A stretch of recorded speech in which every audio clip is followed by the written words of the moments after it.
In today's video, I am going to teach you how to add Mailchimp to your Wix account. To get started, log into your Wix dashboard and choose the website you want to connect to Mailchimp. If you manage more than one site, take a moment here to make sure you are selecting the correct one. This helps avoid linking the integration to the wrong project. Once you are inside the correct Wix dashboard, move to the left-hand sidebar.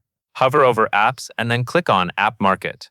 This is where Wix lists integrations and tools that can be added to your site. At the top of the app market, you will see a search bar. Type in Mailchimp so Wix can pull up the relevant app options. When the results appear, look for the official app called Mailchimp by Intuit Mailchimp.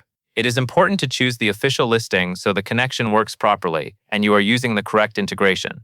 After selecting the app, click the Add to Site button. Wix will then open a confirmation window that explains the permissions the app needs in order to sync data between your website and Mailchimp. Read through this information carefully so you understand what access is being granted.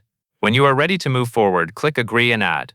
Next, you will see the Integration Welcome panel. Click Continue to begin linking your Wix account with Mailchimp.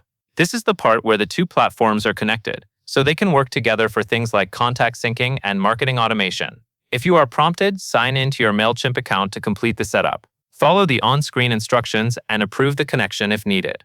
Make sure you are using the correct Mailchimp account, especially if you manage more than one audience or business profile. Using the right account from the beginning can save time later and help keep your contacts organized. Once the sign-in is complete, the connection process should finish automatically. From there, you can continue setting up your Mailchimp features inside Wix, depending on what you want to use the integration for. That covers everything you need to know.